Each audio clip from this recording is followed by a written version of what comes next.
प्रणाम। भक्तों के चरित्र कथा में आज भक्त डॉक्टर दुर्गाचरण जी की कथा है। डॉक्टर दुर्गाचरण नाग महाशय का जन्म बंगाल में नारायण गंज के पास देवभोग नामक एक छोटे से गांव में हुआ था। आपके पिता का नाम दीनदयाल और माता का नाम त्रिपुरा सुंदरी था। नाग महाशय की माता उनको 8 वर्ष का छोड़कर ही मर गई थी। तब से उनकी बुआ भगवती ने इनका पालन पोषण किया था। नाग महाशय के पिता कलकत्ते में नमक के व्यापारी श्री राजकुमार हरिचरण पाल चौधरी महोदय के यहाँ नौकरी करते थे। पिता के साथ नाग महाशय भी कलकत्ते आ गए और कलकत्ते में उन्होंने लगभग 1.5 वर्ष कैम्बल मेडिकल स्कूल में डॉक्टरी पढ़ी और फिर प्रसिद्ध होम्योपैथिक डॉक्टर भादुरी महाशय से आपने होम्योपैथी की शिक्षा ग्रहण की। बचपन से ही नाग महाशय की वृत्ति वैराग्य की ओर थी। वे कलकत्ते में अकेले काशी मित्र शमशान घाट चले जाते और मुद्रों को जलते देखकर जगत की नश्वरता पर विचार करते। विभिन्न सन्यासियों से मिला करते तथा एकांत में ध्यान किया करते थे। बुआ के मरणोपरांत उनके मन में बड़ा वैराग्य हुआ और भोगों से बड़ी ही निराशा हो गई। एक रात दिन विचार मग्न में रहने लगे। आखिर पिता के आग्रह से उन्होंने डॉक्टरी शुरू की और कुछ ही दिनों में बहुत अच्छे डॉक्टर हो गए। परंतु अपने व्यवसाय में उनके बाह्य आडंबर कुछ भी नहीं था। न वे कोट पैंट पहनते थे, न ही गाड़ी घोड़े पर ही कहीं जाते थे। दूर से बुलाहट आने पर भी पैदल ही जाते। पिता ने एक दिन यह समझकर कि डॉक्टर की सी पोशाक होने से लोगों को विश्वास अधिक बढ़ेगा, पुत्र के लिए कोट पैंट इत्यादि बनवा कर ला दिए। नाग महाशय ने कहा, पिताजी, मुझे पोशाक की आवश्यकता नहीं है। आप व्यर्थ ही ये कपड़े खरीद कर लाए हैं। इन रूपों से किसी गरीब की सेवा की जाती तो बहुत उत्तम होता। इनकी विचित्र हालत थी। मोहल्ले से कौन बीमार है, किसके पास खाने को नहीं है, कौन दुखी है, नाग महाशय इसी की खोजने में लगे रहते और अपनी शक्ति के अनुसार सेवा करने में कभी न चूकते। गरीबों से फीस के पैसे तो लेते ही नहीं, दवा के दाम भी नहीं लेते। पथ्य का खर्च भी अपने पास से दे आते। रास्ते में पड़ा कोई निराश्रय रोगी मिल जाता तो उसे अपने घर लाकर उसका इलाज करते। एक दिन एक गरीब रोगी के घर जाकर आपने देखा कि उसकी सेवा करने वाला कोई नहीं है, तो स्वयं 4 घंटे वहाँ रुककर उसको दवा देते रहे और सेवा करते रहे। रात को फिर उसे देखने गए। जाड़े की मौसम, टूटी फूटी झोपड़ी और रोगी के बदन पर ओढ़ने को एक कपड़ा नहीं था। देखकर नाग महोदय का हृदय पिघल गया। उन्होंने अपनी भागलपुरी ऊनी चद्दर उतारकर रोगी को ओढ़ा दिया और धीरे से निकल चले। सवेरे रोगी ने कृतज्ञता प्रकट की। तब बोले, आपको उस समय मुझसे अधिक ज़रूरत थी, इसके लिए चादर आपको ओढ़ा दी थी, आप कोई विचार न करें। एक दिन एक रोगी के घर जाकर आपने देखा कि वह ज़मीन पर लेट रहा है। उसी समय घर से अपने शयन की चौकी मंगाकर उस पर रोगी को सुला दिया। रोगी को इससे आराम मिला। उसे आराम मिला देखकर नाग महाशय को बड़ी प्रसन्नता हुई। पर दुखी सुखी पर सुख से यह उनका व्रत था। एक छोटे बच्चे को हैजा हो गया था। नाग महाशय दिन भर उसकी चिकित्सा में लगे रहे, परंतु बच्चा मर गया। घर वालों ने सोचा था आज दिन भर की बहुत बड़ी फीस लेकर डॉक्टर साहब घर लौटेंगे। शाम को देखा गया कि आप खाली हाथ रोते हुए घर लौटे और कहने लगे, बेचारे गृहस्थ के एक ही बच्चा था, किसी तरह बच नहीं सका, उसका घर सूना हो गया। उस रात को उन्होंने जल तक नहीं ग्रहण किया। नाग महाशय की जैसी प्रसिद्ध हो गई थी, उसमें वे चाहते तो बहुत धन कमा सकते थे, परंतु उन्होंने उस ओर ध्यान ही नहीं दिया। किसी से भी वे फीस चाहते नहीं, जो देता सो ले लेते। कोई उधार मांगने आता तो ना नहीं करते। एक पैसे तक पास होता तो वह भी दे डालते। किसी दिन स्वयं 2-1 पैसा भूखा लेकर दिन काटने में घर में रसोई नहीं जलती थी, परंतु गरीब को देने में आपने जरा सा भी विचार नहीं किया। कपट, दंभ, अधर्म और बनावट से नाग महाशय को बड़ी घृणा थी।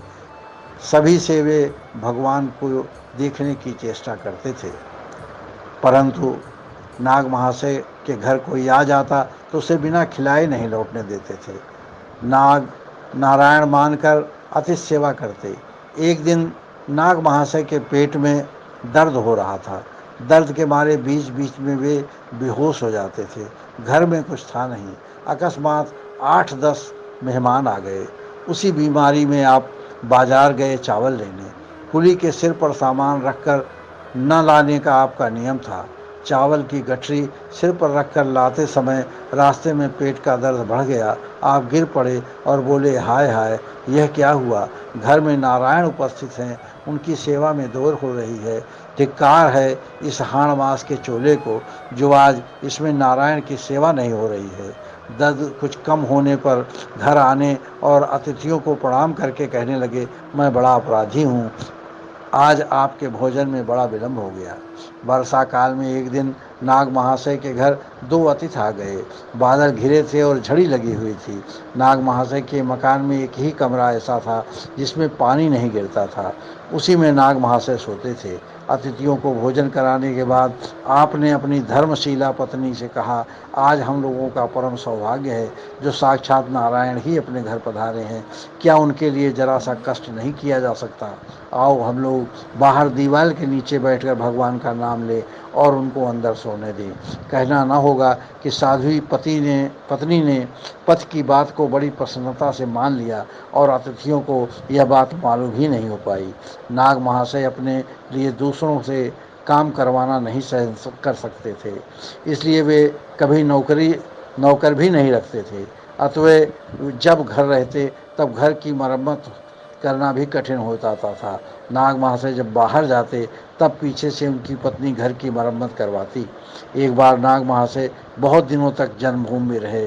घरों की मरम्मत न होने से सब बेकाम हो गए। उनकी पत्नी ने घर छाने के लिए एक छाने वाला मजदूर नियुक्त किया। खवई के घर में आते ही नाग महाशय को उसकी सेवा की चिंता लगी। उसे आपने चिलम भर कर दी और हवा करने लगे। किसी तरह इनसे छूटकर वह बेचारा ऊपर चढ़कर छाने लगा। नाग महाशय ने बार बार नीचे उतर आने की प्रार्थना की। जब वह नहीं उतरा तब इनसे नहीं रहा गया और ये रोकर कहने लगे, हे भगवान, मेरे सुख के लिए किसी दूसरे आदमी को इतना कष्ट हो रहा है और मैं खड़ा खड़ा देख रहा हूँ। मुझको धिक्कार है। इनकी व्याकुलता देखकर बेचारा मजदूर नीचे उतर आया। नाग महाशय ने प्रसन्न होकर उसके लिए फिर एक चिलम भर दी और हवा करने लगे और थोड़ी देर बाद उसे दिन भर की मजदूरी देकर विदा किया। नाग महाशय कभी नाव पर चढ़ते तो केवट को नाव नहीं खेने देते, उसकी लग्गी लेकर स्वयं नाव खेने लगते। बंगाल प्रांत मांस मछली खाने में कोई बुराई नहीं समझते, पर इनके लिए खाना तो दूर रहा, पशु पक्षियों का दुख भी इनसे सहन नहीं होता था।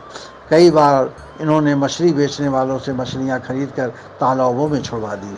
एक दिन नारायणगंज के पाट के कारखाने के कुछ साहब पक्षियों का शिकार करने देवभोग आए। बंदूक की आवाज़ सुनते ही नाग महाशय दौड़े और हाथ जोड़कर साहब लोगों से विनती करने लगे। साहब लोग इनकी बात को सुनी अनसुनी करके फिर से बंदूक चलाने की तैयारी करने लगे। तब तो नाग महाशय ने बड़े जोर से डांट कर उनकी बंदूकें छीन ली। साहबों ने समझाया पागल है और वहाँ से लौटकर वे नाग महाशय पर मुकदमा चलाने का विचार करने लगे। नाग महाशय ने घर आकर बंदूकों को अलग रख दिया और प्राणघातक अस्त्र से स्पर्श होने के कारण हाथों को अच्छी तरह से धोया। कुछ देर बाद नाग महाशय ने पाट के कारखाने में एक कर्मचारी के द्वारा बंदूकें लौटा दी। कर्मचारी के मुख से नाग महाशय के साधु चरित्र की प्रशंसा सुनकर साहबों के मन में उनके प्रति श्रद्धा हो गई और फिर वे शिकार खेलने के लिए देवभोग कभी नहीं गए। उनके जीवन में ऐसी अनेकों घटनाएं हैं जिनसे उनके मधुर स्वभाव, अहिंसा, प्रेम, पर दुख कातरता, भगवत भक्ति और अनोखी सहनशीलता का पता लगता है। नाग महाशय परमहंस रामकृष्ण के खास शिष्यों में से एक थे। इन पर परमहंस देव की बड़ी कृपा रहती थी। सभी लोग इनको बड़े आदर की दृष्टि से देखते थे। प्रसिद्ध स्वामी विवेकानंद जी ने तो अमेरिका से लौटकर यहाँ तक कहा था कि हमारा जीवन तो तत्व की खोज में ही व्यर्थ बीत गया। हम लोगों में एक नाग महाशय ही ऐसे हैं जो परमहंस देव की सफल संतान हैं।